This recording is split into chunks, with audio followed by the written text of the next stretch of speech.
नमस्कार मित्रांनो, आपले अर्चना टीचिंग हबमध्ये मनपूर्वक स्वागत आहे.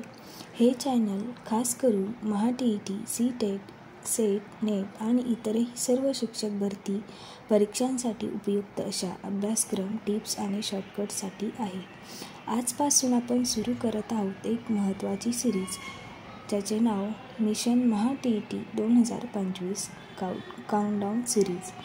या सिरीजमध्ये आपण दररोज एक महत्त्वाचा मुद्दा शिकणार आहोत, जसे की संकल्पना. अगदी तुम्हाला समजेल अशा सोप्या भाषेतून मी सांगण्याचा प्रयत्न करेन.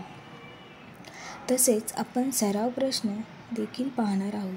ही सिरीज तुमच्या परीक्षेच्या अंतिम तयारीसाठी अत्यंत उपयोगी ठरणार आहे. म्हणून शेवटपर्यंत नक्की बघा आणि चॅनलला सबस्क्राईब करून बेल आयकॉन दाबायला विसरू नका. चला तर मग सुरुवात करूया. आजचा टॉपिक आहे ग्रोथ आणि डेव्हलपमेंट, म्हणजेच वाढ व विकास. वाढ म्हणजे शरीरातील शारीरिक व मोजता येणारे बदल. उदाहरणार्थ उंची, वजन, हाडांचा आकार, अवयवांचा आकार यामध्ये होणारा जो बदल असतो त्याला वाढ असे म्हणतात. वाढ ही परिमाणात्मक असते. वाढ ही अंकांमध्ये मोजता येते. वाढ एका विशिष्ट वयानंतर थांबते. किशोरावस्था, तरुण वय यानंतर वाढ शक्यतो होत नाही. यानंतर आपण बघूयात विकास.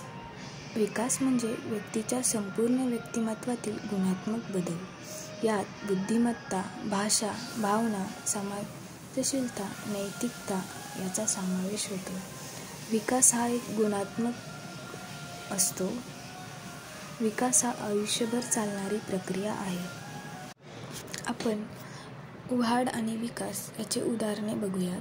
वाढ म्हणजे एका मुलाचे वजन 25 किलोवरून 30 किलो झाले, याला आपण वाढ म्हणतो. तर विकास, त्या मुलाने गणितातील उदाहरणे सोडवणे व ते शिकणे, मित्राशी संवाद साधायला लागला, याला आपण विकास असे म्हणतो. चला तर आपण आता वाढ आणि विकास यामधील फरक समजून घेऊयात. स्वरूप: वाढ ही परिमाणात्मक म्हणजे ती मोजता येते, तर विकास हा गुणात्मक म्हणजे निरीक्षण करता येते. कालावधी: वाढ एका वयानंतर थांबते, तर विकास हा आयुष्यभर चालतो. व्याप्ती: वाढ विकासाचा एक भाग आहे, तर विकास ही एक व्यापक संकल्पना आहे. उदाहरणार्थ, वाढ: मुलाची उंची 5 सेंटीमीटरने वाढली. विकास: मुलाने समस्या सोडवणे. या टॉपिकवरती आपण काही सराव प्रश्न बघूयात. नंबर 1. वाढ ही कोणत्या प्रकारातील बदल आहे? गुणात्मक, परिमाणात्मक, भावनिक की वरीलपैकी नाही? याचे उत्तर आहे परिमाणात्मक. प्रश्न 2. विकासामध्ये कोणते घटक समाविष्ट असतात? फक्त वाढ, वाढ प्लस शिकणे प्लस प्रगल्भता, फक्त शारीरिक बदल किंवा वरीलपैकी नाही? तर याचे उत्तर आहे बी, वाढ प्लस शिकणे प्लस प्रगल्भता.